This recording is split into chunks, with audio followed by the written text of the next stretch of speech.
Alright everyone, welcome back to another Star Wars Galaxy of Heroes video with Fat Phil, and we're going to be talking about my secret plans for 2024. If you missed this video in 2023, I will link that in the video description down below, even though we're all the way through it. But this is my video where I kind of go in what I think I'm going to be farming into 2024, what would I like to get to, and kind of breaking it down into, oh, this is a passion farm, this is stuff I'm going to do here or here.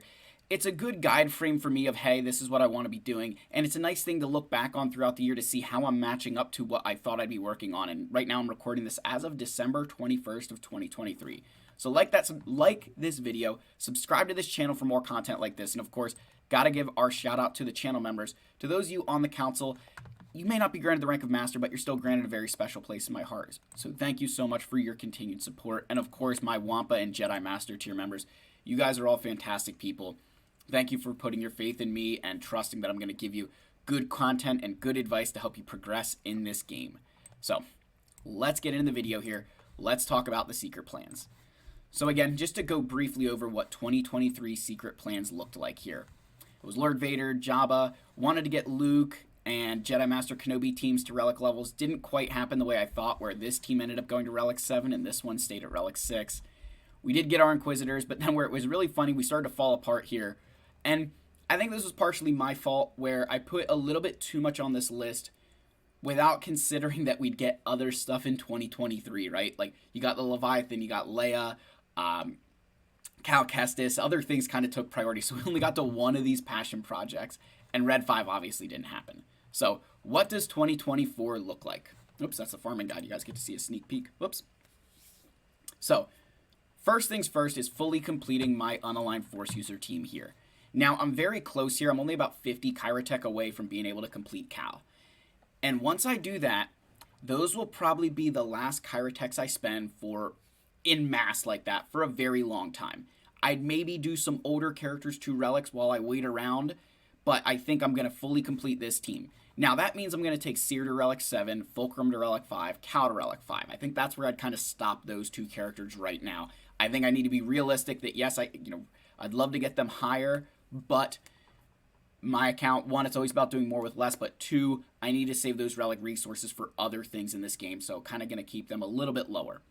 But fully completing also means the mods. So at least Malicos, Kylo Ren Unmasked, and Fulcrum, their mods are all 6E. Seer Jinda, I prioritized the diamond and the square because I modded her for protection on the rest of her stuff here. I don't know if she's protection or health, but I went with protection right now. I'll have to kind of see if that's the way that I should do it. The big thing with Seer Jinda here, right? If I end up modding her for health, I'll have to get everything. But for the protection, you don't get a big jump from, where's somebody who has a protection mod? Where are you at? Come on, I know there's somebody here. Here. You only go up to 24% protection, so I'd really only be increasing the secondaries, which would be great. But I got that boost not only here on the square, but here on the, or the square and the diamond, where their primaries went up and the secondaries. So that's why I prioritized those for her. Cal Kestis, got to get him, just start throwing some good mods on him. Got to really look into those mods, make sure that I've got the sets that I want on him. But that's what fully completing means for 2024. And then I have my priority shard farms here. You'll notice I kicked off Trip 0 from this list. I'm farming Trip 0 just because I have some extra energy that I'd like to get him done. One of the things I've really tried to do with this account, and I always recommend other players do this as well, you try to spend anywhere from 300 to 380 energy a day on shards. Now, with that said, let's say you're in a position where, like myself, I think I'm only working on, I think I'm hitting just 240 energy right now. When I look, he's 60, 60, 60, and 60. Yeah, so I'm only doing 240.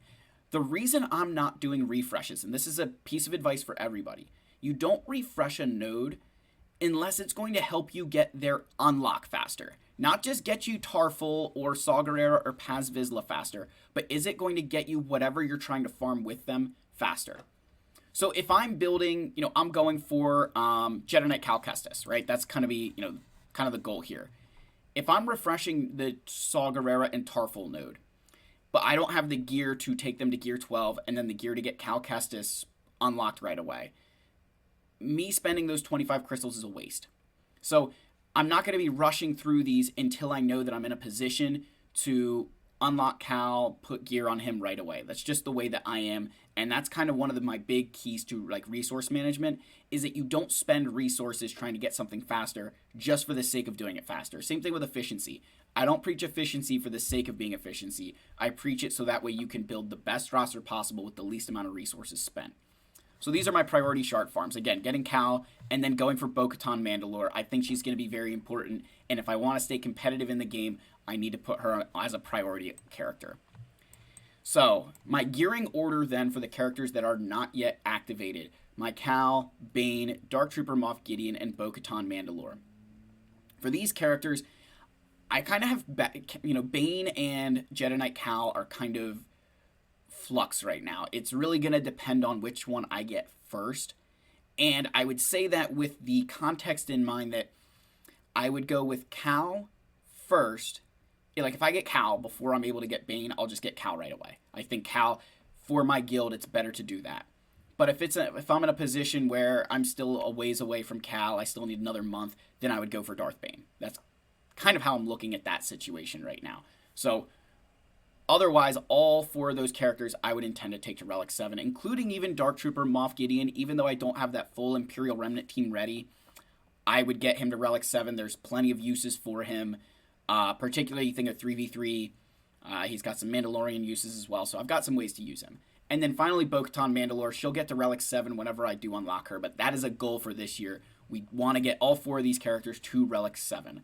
Obviously, there could be more on this list, but I'm kind of giving myself some leeway that there could be other projects coming next year that aren't yet released, and I don't want to throw all these things on this farming list and then not get to any of them. There are some things at the bottom I might might not get to, but I don't think, even though it looks like a lot of Kyrotech, it's not as much signal data. You think when I went through and did, my secret plans here, like I mentioned Jabba, but when you look at the actual farming list that I did this year, I had to get Fennec, Kor's Light Leia, Chrysanthemum, Aura Singh, Skiffguard Lando. All of these characters had to get to relic levels to then get to Jabba.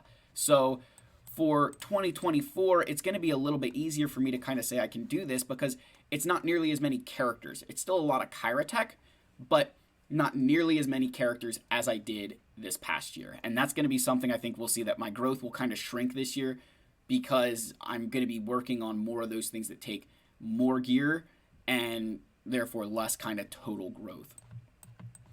So then I also got to kind of man up and take these characters to Relic 7.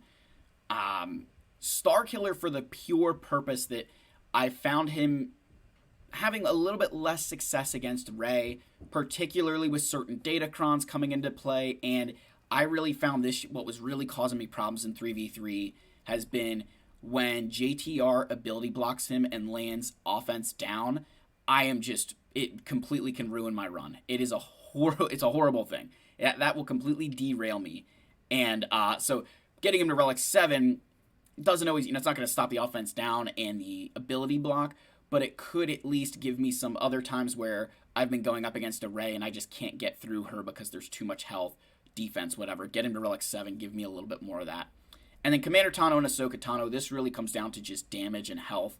If I could get a little bit more survivability on both of them, that would benefit that Jedi Master Kenobi team. And obviously the damage output going up is beneficial to me as well. You guys know these are my Relic 8s. Again, the GL Relic 8 order. We talked about this. The top tier, the next tier, and then these would be my Relic 9s. So again, kind of sticking to that. Those are the 2 Relic 8s that I want to prioritize for Galactic Legends. It's an area that I very much lack in. So if I can take them to those levels, we'll be far better off in this game. One thing to note here, though, is that this is assuming that, January they don't come out with a fleet that we need a bunch of stuff for. That this is kind of, there's some luxury aspect here that I've really got to kind of save some Relic 8 resources. Right now, I think I have 60 of them when I look at this. Yeah. So I've got 67 impulse detectors. Not many of these. I'd like to get to at least probably 90 before I'd feel confident that I could do a single Relic 8. So I still need a lot more of those before I'm ready to commit to that level. I like having 60 on hand. That's a Relic 9 and a Relic 8 worth of impulse detectors, and there's something that's very difficult to come by. So trying to kind of hoard my resources for next year because I know that I'm going to need them for something. We just don't know what yet. Now, passion relics. This is obviously an area where I'm not sure if I'll get to them, but these would be my passion relics. I only named 5 this year. So L3, Jolie, Barris. These are all characters that I think could benefit a bunch of different things. So L3 kind of slotting in with Ray would be huge. And then also being able to use her with Dash Rendar at times could be very, very good for me. L3 is a character I've really been missing out on. Fantastic pre-taunt, really good tank, and if I could run a Ray L3 Shorty with like Ben Solo and a JTR or even Barris, that just put something down there that really makes my opponent think and have to use a higher caliber team for. Jolie and Barris kind of being that character, like I said, I could use with Ray, but looking at Jolie and Barris, I could use them with Jedi. One of the areas I've really struggled with is that I don't have a lot of Jedi characters. Jedi is a faction where if I got Jedi Knight Cal Kestis, I'd basically just be using him with Jedi Master Luke because I don't know that I have quite enough Jedi to make enough teams. You think we got Jedi Master Luke, Jedi Knight Luke, Shaak Ti, Yoda, Revan, got my characters that I use with Kaidi Mundi, or with my, Qui-Gon Jinn Omicron. So if I could get some extra Jedi characters plus Cal, again, more options for me to use on offense and or defense. So trying to kind of manage all that. And then Death Trooper, Stormtrooper, they're raid characters right now, but more so because they're Imperial Remnant. And if I could get that Imperial Remnant team up and running, I'd feel really good. As much good as I think Moff Gideon will do for me as a Mandalorian with that, Maul and Super Commando and Gar Saxon, I almost think right now I'd prefer to keep Lord Vader and Maul together and instead run a Imperial Remnant team here under Gideon. And so this would be another passion project again down the road a little bit because I would still relic Gideon first. I'm not going to relic these guys before I would relic him. So I've got to kind of work through that. Definitely some stuff to do there, but really looking forward to that. So those are the passion relics. Now, the 2 factions that I mentioned, hey, I want to work on these, right? We've got the Strange Noise Tuskens, and we've got some Sister Love here with the Night Sisters. These are 2 factions that I think in 2024 I'd love to be able to get to. If I'm perfectly honest with myself looking at this list, looking at what I think could be coming, I'd say that more likely it's just going to be the Night Sisters. That comes down to 2 big things. Number 1, I don't have any more shards to farm, and Tusken and Warriors in the Cantina, and we know how much I hate Cantina farms. The other side of it, though, is actually the Kyrotech. I only need 300 Kyrotech to finish this team, because Marin's already got all the rest of her Kyrotech, so I need 100 for her finisher, 100 for Talzin, and 100 for Zombie. And I need like 300 each for Tusken, Chieftain, and Warrior. So one of those where I'm looking at it from an efficiency standpoint, this could be a team I could really benefit from. And if I get them to high enough relic levels, this is also a special mission on Dathomir. Not sure I would take them to Relic 7 quite yet. I'd love to just get them even all to Relic 3 and then work my way up from there as I move through the year. But at least getting them to Relic levels, again, helping me for Grand Arena and other game modes would be nice. And like you guys notice, I haven't really talked about Omicrons, and that's because if I'm really looking at my account and being serious, my Omicrons are going to have to go on characters like Bane that... Like, I have 0 Omicrons right now. I don't have enough for a single Omicron right now. So Bane really has to take priority for me. I'm a big Grand Arena player. That's where I focus my resources. So Bane's going to get those Omicrons. And so that's kind of the next couple of months of Omicrons going into Bane. Finally, let's get down into my potential Relic 9s that my guild would need for operations. So actually just today, my guild reached out, said, hey guys, here's our current list of Relic 9s that we need for operations. Moving up in guilds, we went from Relic 8s to Relic 9s. They said, however, that you only go on this list if you have Jedi Knight Cal and you have Leia. They want you to build those things first because those are more beneficial not only to the guild, but to your account as well, and then worry about the Relic 9s. And so, as I looked at the list, Snowtrooper and Wampa were not on it. But one of the areas that I try to be efficient in, not only with myself, but for my guild, is that if we need a Relic 9 Wampa, obviously I'm candidate number 1 because of my love for him, but 2 because I already got him there. That there's not many of us in the guild who have a Relic 8 Wampa or Snowtrooper, so if we need, say, 3 Relic 9 Snowtroopers, I should be one of those 3 because I've got him already relic 8. It's only one. You think, oh, it's a whole relic 9. But somebody else has to do that relic 9, but they might have to do that relic 8 too, and that doesn't make sense. We could get more bang for our buck by kind of volunteering the characters that we've already taken to those places. So I want to kind of put this in here that those would be potential relic 9s. That it's kind of why I'm kind of nervous about Jedi Master Luke, Lord Vader, and Leia to relic 9, because I may need these things for operations, and they are very hard to come by. They're not cheap. So all of that said, guys, that's my secret plans, secret because they're in a YouTube video for 2024. And again, I don't know we'll see how much of this I end up getting to. I didn't really revisit this a lot in 2023. I don't know if I will in 2024 or not, but definitely getting to that point where it's going to be time to really start hammering into some of these big ticket things that I need. So I would say early 2024 for my account, you're not going to see a lot of GP growth.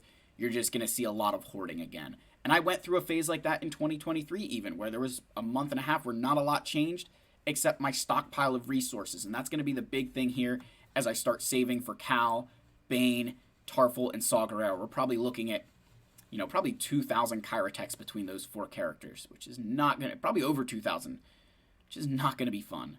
So that's the end of the video, guys. As always, thank you so much for watching. I love all of you. May the Force be with you, and I'll see you in the next one. Cheers.